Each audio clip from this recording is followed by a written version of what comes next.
What if I told you that putting all of your money into US stocks could be one of the largest mistakes you could be making as an investor?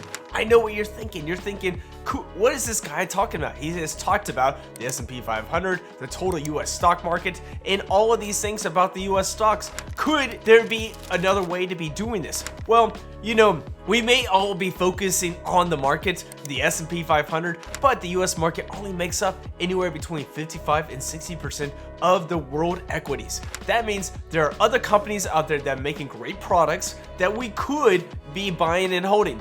Now, we don't know what all those are, and so it's always good and easy to pick a good ETF. Now, international markets have outperformed US markets in certain years, and those could be years that you could be holding a good international ETF. Now, those years are 1986 to 1988, 1993, 1999, 2002 to 2007, 2012, 2017, 2022, and 2025. These years, the internationals have outperformed the US stock market. So if you held some of those, you would see a bigger uptick in a rally. Now in today's video, we're going to be talking about some of the best international ETFs to buy and hold. So if you want to buy and hold and put these in your portfolio, stay tuned and let's get on with our video. Hey guys, my name is Steve and I run the Frugal Expat website where we try to help people to save more and invest better.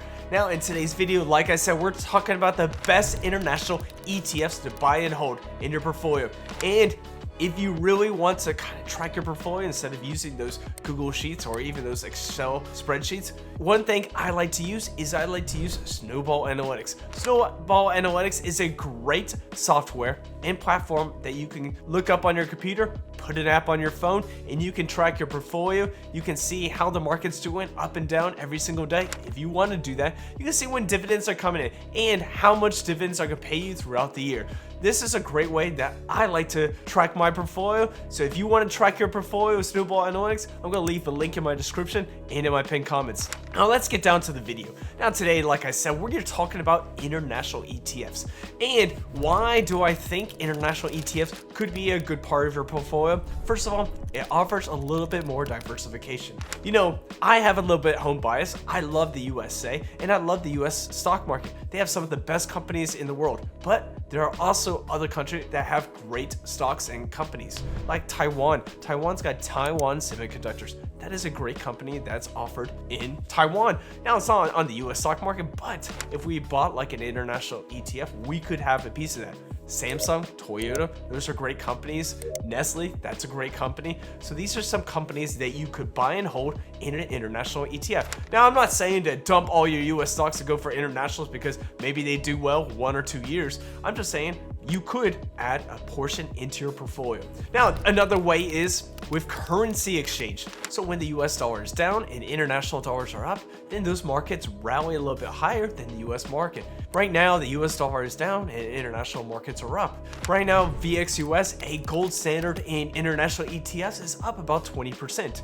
Another international ETF by Vanguard is VGK, and that's up about 27%. So these are some great ETFs that are up, and you could have a piece of that in your portfolio. Today, we're going to be talking about 6 different international ETFs that you can buy and hold and put in your portfolio. So let's get to some of those top 6 ETFs. Our first ETF is going to be VXUS, which is the Vanguard International Stock ETF. Now, this is like the gold standard. It's like VTI, but with the internationals. So while VTI owns all the US stocks, VXUS owns all the international stocks, which is over 8,000 different holdings. Now, it's got an expense ratio of 0.05%, meaning it costs about $5 for every $10,000 invested. Now, with this company, it's got a Nestle, Toyota, and Samsung making up the top 10 of its holdings, and the top 10 holdings only make up about 9% of this portfolio. Now, this may be less concentrated than you may want, or it could be a huge diversification that you may be wanting. Now, it's got about a 5-year performance average of about 9.33% annually, with a year-to-date of about 21.84%. So, for the last 5 years, even 10 years, this ETF hasn't done so well. This year alone, it's done pretty well. So that could be some things you may be looking into. Now, if it's for me, maybe there's some other ETFs on this list that I may want to look at. So let's get on to number 2. Number 2 is going to be SCHF, which is the Charles Schwab International ETF. Now this ETF is a little bit more concentrated. It focuses on the developed nations and developed countries around the world. So it's got a lot less holdings. It's got anywhere between 1,000 to 1,500 different holdings, and they're all made up of developed countries. So you're gonna have a little bit more concentration and more of the stocks, and you're gonna also have probably a better performance. Now the expense ratio is 0.03%, which means it costs about $3 for every $10,000. This is actually the cheapest by share price. It's sitting at anywhere between $22 to $23 per share, which means it's very cheap for anyone to get into. The top holdings are Nestle, SAP, and Samsung, and that's a great way to kind of diversify your portfolio, having some of these great companies and the international scales in your portfolio. Over the last 5 years, it's averaged about 10.34%, and year to date, it is over 23%. So that is doing a pretty good performance. And that's because it's concentrated on more of those developed countries that are creating value, and they've already had kind of the systems around it. With emerging markets, there's always ups and downs, but this one's particularly focused on developed countries. All right, let's get on to ETF number 3. ETF number 3 is VGK, which is the Vanguard European Stock ETF. Now this ETF focuses on European countries. So we're talking about the UK, Germany, France.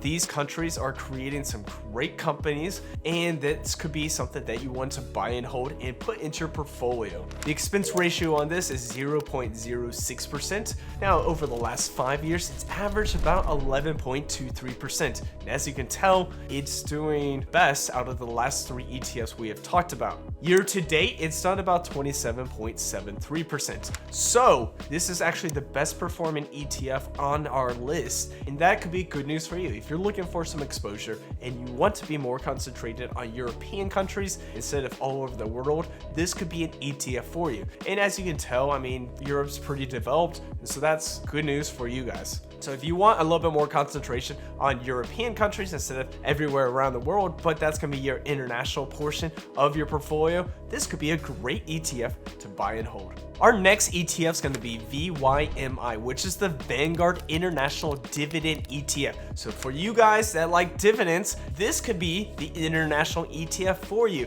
Now, the reason I say that is because the dividend yield ranges anywhere between 3.5 to 4.5%. Right now, the dividend yield is sitting at about 4.11%. Now, the only bad part about this ETF, it has a much higher expense ratio than all the other ETFs on this list, with an expense ratio of 0.17%, which means it costs about $17 for every $10,000 invested.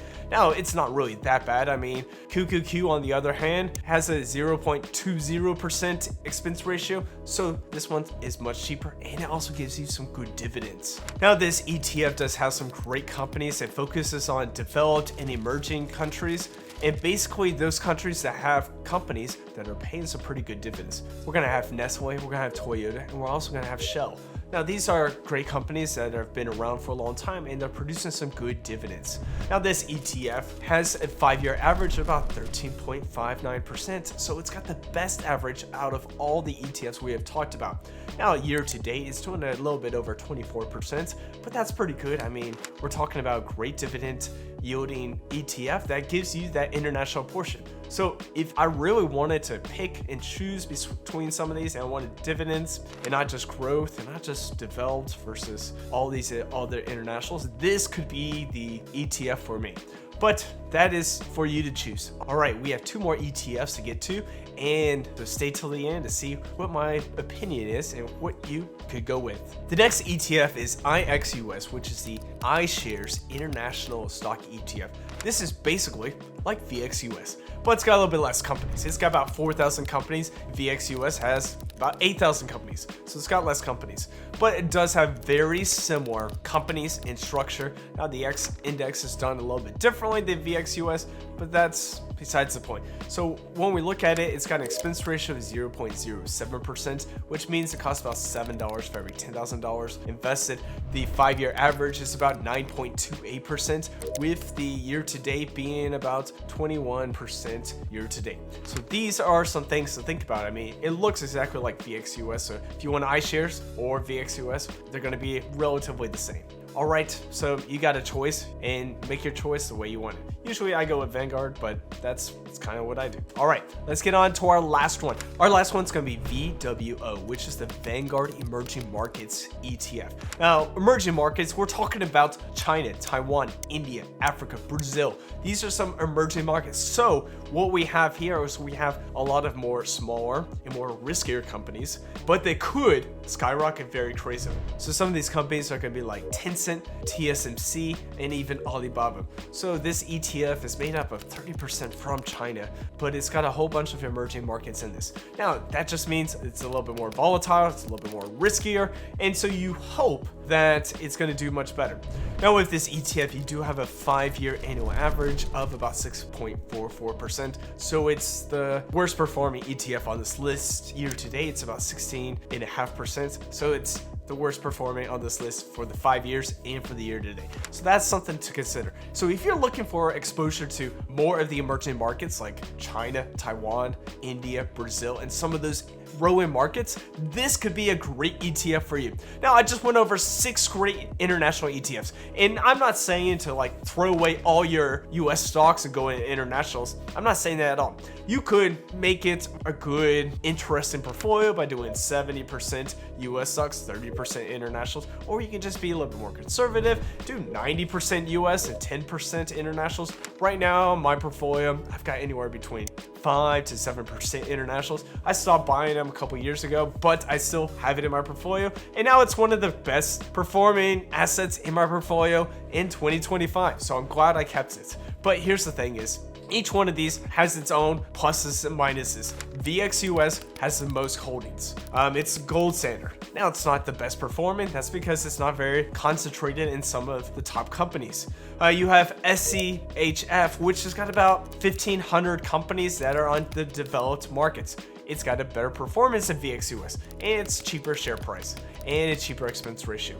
You also have VGK, which is the best performing year to date. Not the best performing overall, but it's got your European market. You have VYMI, which is about dividends. Now, this has actually got the best performing in the last 5 years. Not the best performing year to date, but over the 5 years, it's the best performing. And then you have IXUS, which is basically the iShares version of VXUS. Then you have VWO, which is the emerging markets. So you have vastly different international ETFs, and you can pick and choose which one you want. You can actually put a couple of them together, but just pick one, figure out your percentage, and then just buy and hold for the long term. And when those markets do go down for the US, those internationals will go up. So there are definitely years where the internationals will go up, and there are definitely years where the US will dominate. So just, if you want to add some, add some. If you don't, that's okay. Let me know in the comments. Do you own any international ETFs? What's your favorite on this list? Let me know in the comments, and we'll continue to create great content to help you out. Remember to like, subscribe, and I'll see you in our next video.